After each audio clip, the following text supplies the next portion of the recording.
네, 여러분 안녕하세요. 성심요양봉사교육원 원장 박경숙입니다.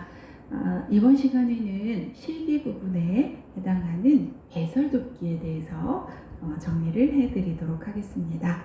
자, 배설돕기의 일반적 원칙부터 살펴볼 건데요. 배설을 도와줄 때는 대상자가 최대한 편안하게 배설할 수 있도록 배려하는 게 중요하고요. 배설할 때는 최대한 프라이버시를 배려해야 된다 그랬죠. 그리고 오래 두지 말고 바로바로 깨끗이 치워야 되고요. 우리가 가장 마지막까지 내 손으로 하고 싶은 게 이 배설이라고 했잖아요. 그렇기 때문에 가급적이면 스스로 할 수 있도록 해주고, 할 수 없는 부분만, 도움이 필요한 부분만 우리가 도와주도록 합니다. 그리고 항문은 앞에서 뒤로 닫고요. 대상자의 요구를 최대한 반영하고 존중합니다. 그리고 절대 찡그리지 않도록 하는 게 중요하다라고 말씀을 드렸었죠. 여러분들이 정말 냄새나고 찡그리고 싶을 때 만약 내가 저기 누워있다면 이라는 생각을 꼭 좀 해주십사라고 말씀을 드렸었죠. 네, 그렇게 된다면 우리가 뭐 행동이나 말을 함부로 하지는 않게 되지 않을까 싶습니다. 자, 배설 상태를 우리가 관찰해야 되는 게 책의 전, 중, 후 이렇게 세 번으로 나누어서 나와 있죠. 자, 배설 전에 관찰해야 될 것들은 요의나 변이, 그러니까 대변이나 소변이 마려운지, 요의가 소변이고 변이가 대변이 마려운 거잖아요. 느낌. 그런 것이 있는지, 그리고 아랫배가 빵빵한 느낌, 하복복 팽만감이죠. 그리고 이전 배설과의 간격, 이때쯤이면 볼 때 됐는데 하는 간격, 또는 배설 억제, 참고 있지는 않는지, 이런 것들을 살펴보는 거는 배설 전에 살펴봐야 되는 것들이고요. 이번에 배설 중에 살펴봐야 되는 것들은 배설하시면서 아파하시지는 않는지, 불안해하지는 않는지, 불편해하지는 않는지, 또는 배변이나 배뇨에 장애는 없는지, 이렇게 좀 살펴보는 게 배설 중에 살펴봐야 될 것들이고요. 배설 후에는 색깔, 소변을 봤는데 빨갛다든지, 거품이 많다든지, 탁하다든지, 피관이 너무 오래 걸린다든지, 잔뇨감이나 잔변감, 봤는데 시원하지 않고 남아있는 느낌이 있는지, 그 다음에 양은 어떤지, 이런 부분을 살펴보는 것은 배설 후에 관찰해야 되는 내용이지요.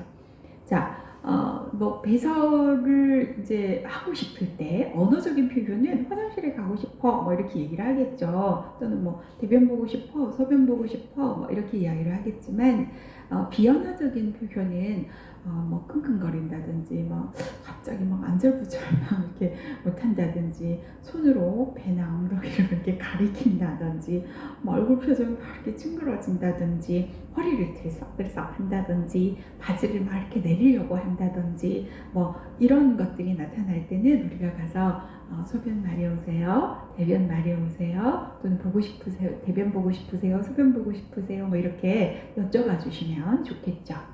자, 그러면 이번에는 이제 화장실을 가실 수 있는 분을 이제 도와줄 때 기본 원칙입니다. 자, 최대한 아까 스스로 마지막까지 하고 싶은 거라고 했잖아요. 그래서 스스로 할 수 있도록 격려해 줍니다. 그리고 넘어질 우려가 있는 물건은 치우셔야 되겠죠. 화장실 가시다가 걸려서 넘어지시니까. 그리고 화장실은 항상 밝아야 합니다. 그리고 물기가 없게 해서 미끄러지지 않도록 하고요. 만약에 잘 넘어지시는 분이라면 미끄럼먼지 매트 같은 거를 화장실에는 반드시 깔아두도록 합니다. 그리고 화장실은 밤에도 항상 표시등을 켜두도록 하는 게 좋고요. 그 다음에 휠체어를 사용하는 대상자는 휠체어에서 타고 내릴 때 반드시 뭐 확인하셔야 되나요? 그쵸, 여러분? 잠금장치 꼭 확인하셔야 됩니다. 병원에서도 보면 이 휠체어 잠금장치를 제대로 안 하고 앉고 서고 하시다가 낙상사고 정말 많이 일어나거든요. 정말 많이 신경 쓰셔야 합니다. 자, 두 번째 돕는 방법은 현마비 대상자의 경우에 휠체어를 어느 쪽에 둬야 되지요? 계속 말씀드렸었죠, 여러분. 책에도 엄청 많이 나옵니다. 그죠? 건강한 쪽에 두셔야 옮겨가기가 쉽죠. 네, 그래서 뭐 침대를 두거나 휠체어를 두거나 무릎 의자를 두거나 뭐 항상 건강한 쪽에다가 두죠. 몇 도? 그죠? 30에서 45도 비스듬히, 또는 뭐 빈틈없이 붙일 수도 있고요. 자, 그 다음에 호출기를 두어서 필요할 때는 요청할 수 있도록 해주고, 대상자에게 말을 걸어서 상태를 살피도록 합니다. 자, 침상 배설 돕기의 기본 원칙을 좀 보겠는데요. 이번에는 이제 아까는 화장실 가시는 분이었고, 지금은 화장실을 못 가고 침상에서 대소변 처리를 해야 되는 분을 도와주는 방법이에요. 자, 비언어적인 표현을 미리 파악해서 배설을 도와주도록 합니다. 아까 뭐 끙끙거린다든지, 손으로 배나 엉덩이를 가리킨다든지, 뭐 불안해한다든지, 뭐 이럴 때 이제 배설을 도와주도록 하고, 가급적이면 어떻게 스스로 배설할 수 있도록 도와주고요. 배뇨나 배변 훈련에 적극적으로 참여할 수 있도록 해줍니다. 자, 그 다음에 대상자가 실수를 하는 경우에 부끄러워하거나 심리적으로 위축되지 않도록 주의합니다. 여러분들도 한번 입장을 바꿔서 생각하시면, 내가 의식은 있고 인지가 정상인 상황이라면 지금 내가 몸을 움직이실 수가 없어가지고 이제 대소변을 실수를 했어요. 자, 그럴 때 여러분 어떤 느낌이 들까요? 굉장히 수치스럽겠죠. 부끄럽기도 하고, 내가 이렇게까지 살아야 하나 이런 생각 드실 거예요. 그래서 실수한 경우에 본인도 굉장히 수치스러워 하거든요. 그래서 잘 때 막 혼을 내신다거나 창피를 준다거나 막 뭐라고 하시거나 그러시면, 싫은 표현을 막 하신다거나 그러시면 안 됩니다. 만약에 내가 이렇게 실수를 했으면 얼마나 무안하고 수치스러울까, 이 생각을 좀 해주셨으면 좋겠습니다.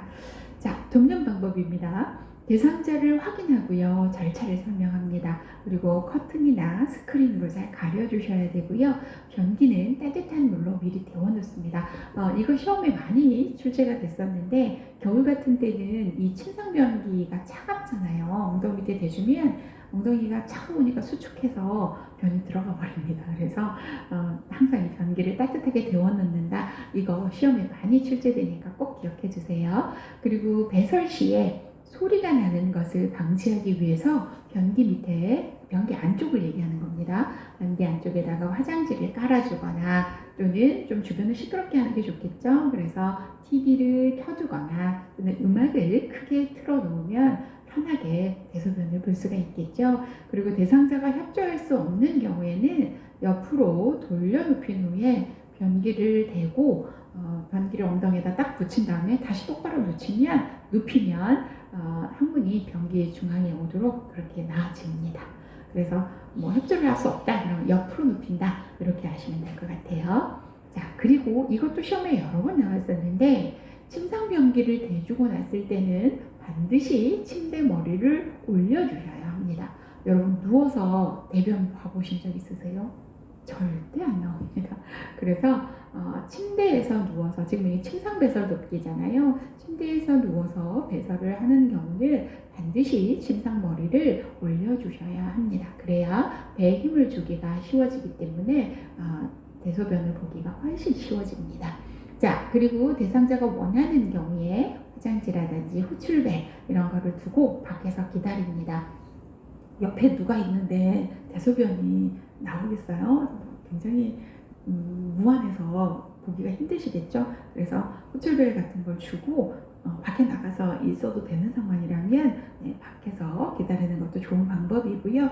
그런데 밖에서 기다린다고 멀리 가버리시면 안 된다 그랬죠. 중간중간 밖에서 나 잘 기다리고 있으니까 걱정하지 마시고 편히 보세요, 이렇게 말씀드리라 그랬죠. 어르신 다 보셨어요? 자꾸 이렇게 재촉하지 말라고 말씀드렸었죠. 그리고 회원부와 둔부를 따뜻한 수건이나 물티슈로 앞에서 뒤로 잘 닦아준다. 이것도 여러 번 나왔었죠. 앞에서 뒤로, 위에서 아래로, 요도에서 항문 쪽으로 닦아준다. 다 같은 말이죠, 여러분. 그리고 배설물에 특이사항이 있다. 변의 색깔이, 대소변의 색깔이 이상하다든지, 아니면 혼탁하다든지 탁하다든지, 거기에 뭐 피가 묻어 있다든지 뭐 이런 여러 가지 특이사항들 있으면 보고합니다. 자, 지금 나오네요. 배설물 특이점 보고해야 되는 사항이 어떤 사항이냐. 소변이 탁하거나 뿌옇다, 또는 거품이 많거나 냄새가 심하다, 또는 소변의 색이 진하다, 또는 푸른빛의 소변이거나 피가 섞여서 나오거나, 대변에 선홍색이나 검붉은 피가 섞여서 나오거나, 변이 심하게 묽거나 또는 점액질이 섞여서 나오는 경우, 이런 경우는 보고한다 그랬죠. 점액질의 대변을 보는 질환을 우리 앞에서 배웠는데 혹시 여러분 기억나세요? 그죠? 대장암입니다. 맞히신 여러분은 여러분 스스로 칭찬해주세요. 잘했어. 이렇게. 그쵸? 자, 이번에는 이동변기 사용 돕기에 대해서 살펴보도록 하겠습니다.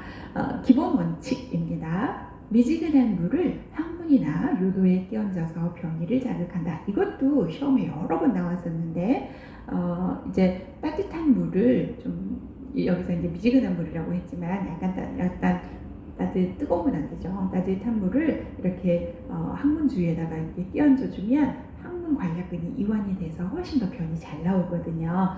네, 그래서 미지근한 물을 끼얹어서 변이를 자극한다. 이거 시험에 여러 번 출제가 됐었습니다. 그리고 이동식 자변기는 매번 깨끗이 씻어 놓아야 되겠죠. 자, 돕는 방법. 자, 항상 높이 나오면 어떻게 해야 된다 그랬죠? 그쵸? 같게. 높이는 뭐가 나오든 일단 같게 이렇게 하시면 정답입니다. 그게. 자, 침대와 좌변기 높이가 같도록 한다. 그리고 변기 밑에 미끄럼방지 매트를 깔아준다. 이렇게 움직이다가 이렇게 조금 이제 이동 변기가 이렇게 잘못 움직이거나 그러면 넘어지거나 할 수가 있기 때문에 미끄럼방지 매트를 깔아준다. 그리고 변기를 이제 놓을 때 어떤 쪽으로 놓는다 계속 나온다고 말씀드렸죠. 건강한 쪽으로 30에서 45도 비스듬히, 그리고 아까 소리를 안 나게 하는 방법으로 변기를 안에 깔아주거나 음악을 틀어주거나 또 하나 TV를 켜주거나 이렇게 한다. 자, 이번에는 기저귀 사용 돕기입니다. 기본 원칙, 실금을 했을 때 기저귀를 바로 사용한다 라고 나오면 틀리죠. 그쵸? 가급적 기저귀는 사용하지 않는 것이 좋다라고 했죠. 그래서 실금을 했다고 해서 바로 기저귀를 채우는 것은 좋지 않습니다. 꼭 기억해 두세요, 여러분. 이것도 시험에 잘 출제가 됩니다. 자, 그리고 대소변을 전혀 가리지 못하는 경우, 어떤 경우에 이제 채워주냐면 배설 욕구를 느끼지 못하거나 치매 등으로 실금이 빈번한 경우는 어쩔 수 없이 기저귀를 사용하고, 그렇지 않은 경우라면 가급적 기저귀를 채우지 않습니다. 그리고 젖은 기저귀는 빨리 갈아줘야 욕창 같은 게 생기지 않겠죠. 그리고 반드시 스크린이나 커튼을 치셔야 하고요. 윗옷을 올리지 않으면 이렇게 이제 갈고 할 때 다 젖어버릴 수가 있기 때문에 윗옷을 허리까지 올려주셔야 되고, 그리고 바지를 내리셔야죠. 그리고 협조가 불가능한 경우는 저희가 이제 옆에서 실기할 때 많이 보여드렸습니다만은 옆으로 이렇게 눕혀갖고 무릎 이렇게 당기고 하니까 되게 쉬웠잖아요. 네, 그런 식으로 해서 옆으로 눕혀서 기저귀를 갈아주시면 됩니다. 그리고 기저귀 배설물을 안으로 이렇게 말아 넣어서 기저귀의 겉부분이 이렇게 밖으로 나오게 하면 닦을 때 내 손에 묻지 않겠죠. 변을 덮어버려서.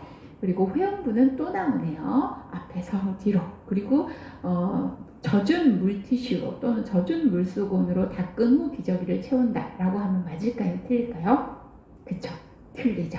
젖은 상태로 덮으시면 절대 안 됩니다. 반드시 마른 수건으로 물기를 제거한 다음에 그때 기저귀를 채우도록 합니다. 자, 배설 돕기의 마지막입니다. 유치도뇨관 사용 돕기인데요. 이 유치도뇨관은 이 그림에도 있습니다만은 여러분들이 잘 아는 소변줄을 이야기합니다. 이 유치도뇨관 사용 돕기에서 기본 원칙은 감염 예방에 세심한 주의를 기울이셔야 되겠고요. 두 번째, 소변이 담긴 주머니를 무엇보다 낮게, 그쵸? 방광보다 낮게, 또는 아랫배보다 낮게, 이렇게도 나와 있어요. 그래서 방광 위치보다 낮게, 여기서는 나오는 거니까 낮아야 되겠죠. 전 시간에 주사 주입 돕기는 심장으로 들어가는 거기 때문에 심장보다 높았던 거고요. 얘는 방광에서 나오는 거잖아요. 그렇기 때문에 방광보다 낮아야 나오겠죠. 그래서 방광보다 만약에 이걸 높게 둔다면 이 줄에 나와 있던 게 다시 방광으로 들어가게 돼서 감염의 원인이 됩니다. 그렇기 때문에 절대 소변 주머니를 아랫배나 방광보다 높게 드시면 안 됩니다. 그래서 낮게 기억하시고요. 자, 소변 양과 색깔을 매 2-3시간마다 확인합니다. 왜 2-3시간마다 확인한다 했죠? 그렇죠. 그리고 화장실을 2-3시간마다 가잖아요. 네, 그래서 2-3시간마다 확인하고 만약에 나오지 않는다면 뭐 때문이라 그랬죠? 그쵸? 여기 나오죠. 연결관이 꺾여 있거나 눌려 있어서 그런 경우가 대부분이라고 그랬죠. 그래서 꼭 확인을 해줍니다.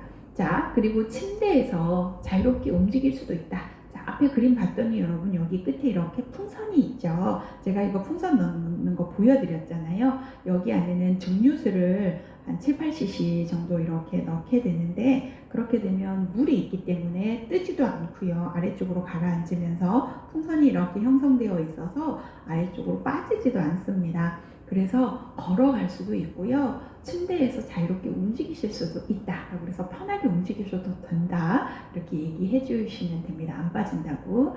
그리고 금기사항이 없는 한 수분 섭취는 어떻게 한다고요? 그쵸. 권장합니다. 왜요? 수분 섭취가 줄어들게 되면 소변이 농축이 되면서 이게 염증이 생기기가 쉽습니다. 그렇기 때문에 수분 섭취는 가급적이면 권장하고요. 강제로 빼시면 아까 그 풍선이 있었잖아요. 그래서 요도가 손상될 수 있기 때문에 절대 강제로 빼지 않도록 합니다. 그리고 소변이 탁하거나 양이 너무 적거나 도뇨관 밖으로 새는 경우 반드시 뭐 한다? 보고합니다. 그래서 이 추도뇨관을 하고 있는 대상자가 바지 아래쪽에 소변이 묻어 있다. 그럴 수 없다 그랬죠. 그러면 뭐 한다? 보고한다 라고 했습니다. 자, 오늘은 배설돕기에 대해서 정리를 해드렸고요. 우리 다음 시간에는 개인위생에 대해서 정리를 해드리도록 하겠습니다. 수고 많으셨습니다.